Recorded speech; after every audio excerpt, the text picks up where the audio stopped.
Shalom teman-teman, kembali lagi dengan kita. Saya Jones dan Saya Rio. dan di sini kita akan melanjutkan ke cerita selanjutnya, yaitu Yesus ditangkap di Taman Getsemani dan sampai Yesus disalibkan.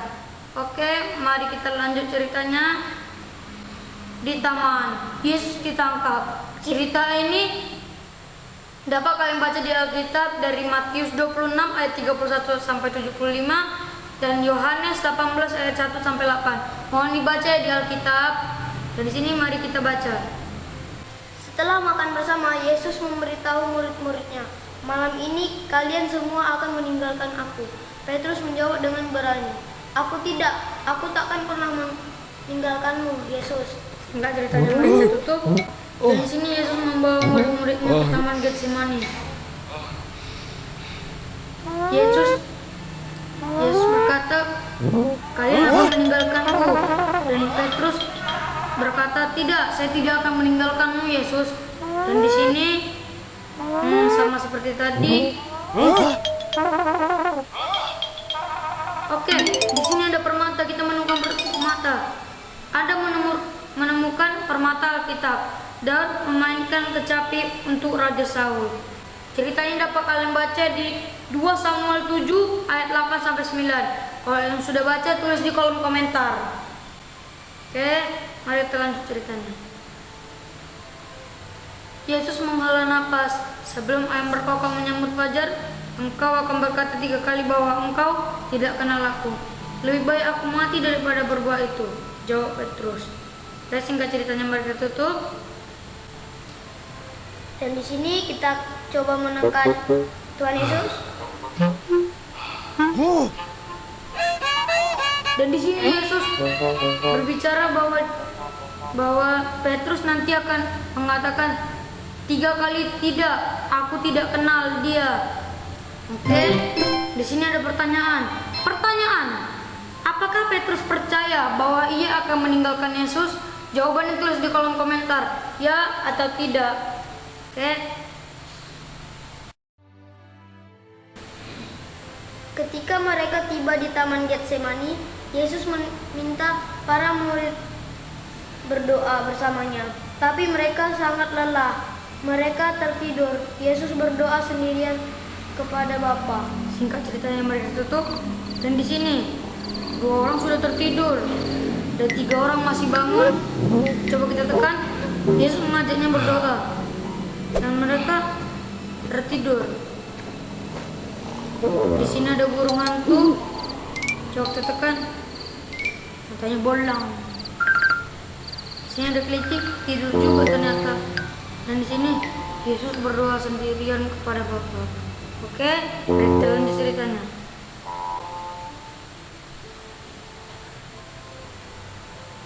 Yesus tahu para musuhnya ingin dia mati. Dia juga tahu bahwa kematiannya adalah rencana Tuhan baginya. "Tunjukkan padaku jalan lain," doa Yesus. "Tapi kalau tidak, aku tetap akan melakukan kehendak-Mu." Singkat ceritanya mari kita tutup. Dan di sini ada burung hantu seperti tadi. Di sini tapi ada yang bedanya loh. Di sini ada burung dan dia berkicau sebentar lalu tidur lagi. Di sini Yesus masih berdoa kepada Bapa. Oke, tidak ada yang bisa kita lakukan lagi. Mari kita lanjut ceritanya. Tiba-tiba cahaya bersinar, terdengar teriakan dan semua bangun. Sekelompok orang marah yang diutus para pemimpin agama datang. Yudas mencium Yesus untuk memberi tanda siapa yang harus ditangkap. Oke, singkat ceritanya mereka itu. Dan di sini kita pertama akan menekan Yudas. Dan di sini pemimpin agama marah. Dan Yudas mencium Yesus sebagai tanda siapa yang akan ditangkap. Coba kita tekan Yesus. Dia mengangkat tangannya ke dada Yudas. Dan Yudas bilang, "Inilah yang harus ditangkap." Dan Yesus juga berkata, "Sayalah yang kalian cari." Oke, saya nggak ada lagi yang apa. Mari kita lanjut ceritanya. "Akulah yang kalian cari," kata Yesus. Saat ia berkata demikian, orang-orang mundur dan tersungkur. Lalu mereka mencengkram Yesus dan membawanya kepada para pemimpin agama. Singkat ceritanya mereka tutup. Dan di sini Yesus berkata, saya yang kalian cari. Baru orang ini terjatuh dan tersungkur. Para pemimpin agama terkejut. Dan orang itu langsung segera menangkap Yesus dan menyerahkan kepada pemimpin agama. Oke, kita tekan murid Yesus. Oh, Yesus berkat menggelengkan kepalanya. Oh, ada pertanyaan lagi. Pertanyaan, siapa murid yang mengkhianati Yesus dengan cara membantu para pemimpin agama menangkapnya? Tulis di kolom komentar nomor 1, nomor 2, atau nomor 3. Tulis ya di kolom komentar. Oke, mari kita lanjut ceritanya.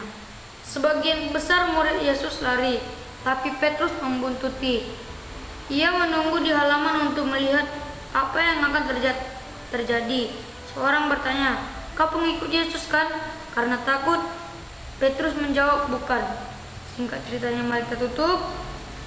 Nah, di sini Petrus datang ke sini dan orang itu curiga bahwa Petrus itu adalah pengikut Kristus. Dan di sini para pemimpin agama sedang bicara tentang Yesus. Oke, di sini ada pohon, nggak bisa. Oh, nggak ada yang bisa lagi ditekan. Oke, mari kita lanjut. Dua orang lain menanyakan hal yang sama. Kalian keliru, jawab Petrus. Aku bahkan tidak kenal Yesus. Petrus menyangkal Yesus 3 kali. Saat mendengar ayam berkokok, Petrus menangis sedih kali. Singkat ceritanya, mari kita tutup. Kita akan coba menekan Petrus. Dua orang yang sama membilang kepada Petrus bahwa dia adalah pengikut Kristus. Dan Petrus berkata, "Tidak, sama sekali saya tidak kenal." Dan di sini mereka curiga. Dan Petrus marah, ayam berkokok. Dan Petrus menangis sedih sekali. Oke, mari kita lanjut ceritanya. Oke, pertanyaan. Setelah Yesus ditangkap, Petrus memberitahu semua orang bahwa ia pengikut Kristus. Jawabannya tulis di kolom komentar ya, benar atau salah. Oke, tulis di kolom komentar. Oke, ternyata ceritanya sudah selesai. Dan kita sekarang ini akan melanjutkan cerita berikutnya, yaitu tentang Yesus disalibkan. Oke, langsung saja. Sudah selesai salib. Dan kisah ini ada di Yohanes 18 ayat 28 sampai 19 Dan ayat 42 dan juga. ayat 42 juga. Lukas 23 ayat 34 sampai 35 Dan 44 sampai 45. Oke, mari kita baca.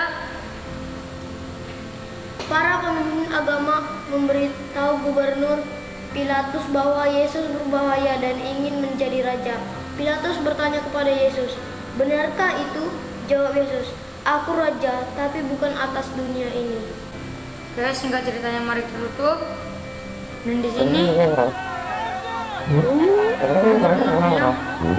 berbahaya.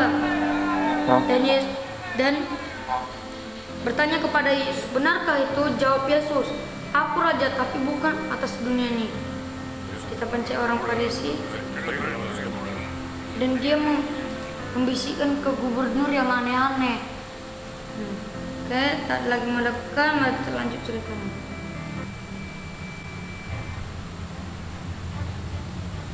Yesus tak bersalah, kata Pilatus.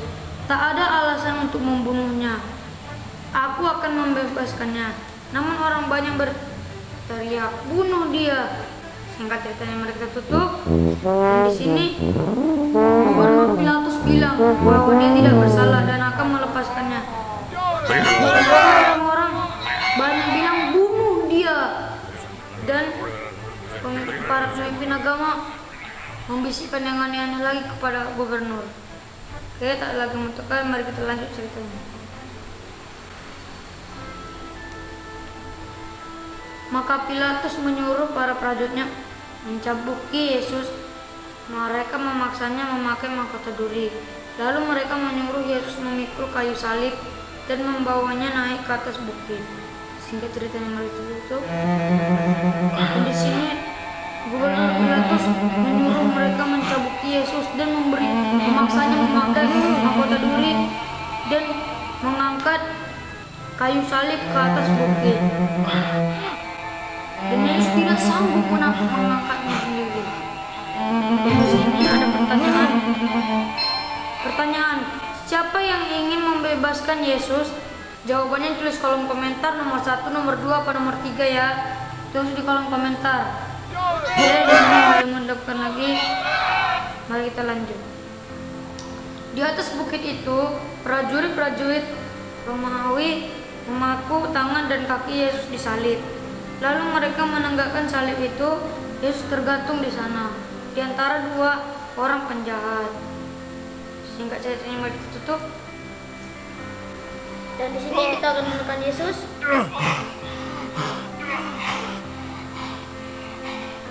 Kasihan sekali ya, Yesus dipaku dan kakinya juga dipaku. Coba kita tekan penjahat, orang Farisi. Tidak ada yang terjadi. Prajuritnya dia marah, dan di sini dia berdoa. Di sini kita menemukan permata Alkitab, kelemah lembutan. Cerita ini dapat kalian baca di Galatia 5 ayat 22 sampai 23. Oke. Di sini nggak ada lagi mau bisa dilakukan. Mari kita lanjut ceritanya. Sekitar tengah hari, langit menjadi gelap. Kawan-kawan Yesus menangis. Para pemimpin agama tertawa dan berkata, "Kau bisa menyelamatkan orang lain, mengapa tak bisa menyelamatkan diri sendiri? Ampuni mereka, Bapa," kata Yesus. Singkat cerita mereka itu, di sini mereka tekan Yesus. Seketika awan langsung gelap dan berkata, "Ampunilah orang ini, Bapa." Dan di sini sekawan Yesus menangis dan para pemimpin agama mengatakan, "Kau bisa menyelamatkan orang lain, mengapa tak bisa menyelamatkan diri sendiri?" Oke, tidak ada yang bisa kita lakukan lagi. Mari kita lanjut ceritanya. Sesaat sebelum wafat, Yesus memejamkan matanya dan berkata, "Sudah selesai." Ia telah menyelesaikan semua tujuan kedatangannya ke dunia ini karena kasih-Nya yang amat besar. Singkat ceritanya mari kita tutup. Dan di sini ada dua yang mendampingi Yesus. Dan di sini prajuritnya marah juga. Di sini juga, sebelah juga. Oke. Pemimpin agama, oh tidak ada. Yesus kesakitan dan memejamkan matanya. Oke, lanjut. Salah satu pengikut Yesus yang bernama Yusuf memakamkan jenazahnya di makam yang masih baru.